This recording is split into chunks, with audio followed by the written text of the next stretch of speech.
به نام خداوند باغ و کشت. امروز میخوایم در مورد فروت پلاس جنوبگان با شما عزیزان صحبت کنیم. بعد از برداشت محصول، گیاه از لحاظ مواد غذایی و انرژی لازم برای تولید محصول سال آینده بسیار ضعیفه و اگر ما گیاه را از لحاظ برخی عناصر غذایی تامین کنیم، مسلماً در سال آینده استارت جوانه‌زنی مناسبتری خواهیم داشت.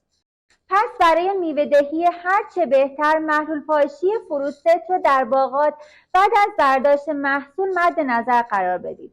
جنوبگان در سبد محصولات خود فروت پلاس رو به شما عزیزان معرفی میکنه. فروت پلاس جنوبگان دارای مقادیر قابل توجهی از عناصری مثل آزوت، رویبر به همراه مس، مولیبدن، آمینو اسید، عصاره جلبک و ماده آلی هست و با دوز مصرف 1 تا 2 لیتر در 1000 لیتر به شما عزیزان توصیه میشه. برای دریافت اطلاعات بیشتر در مورد این محصول میتونید با کارشناسان تیم فنی جنوبگان در ارتباط باشید. باغتون آباد، مزرعتون سرسبز. جنوبگان، دوست کشاورز.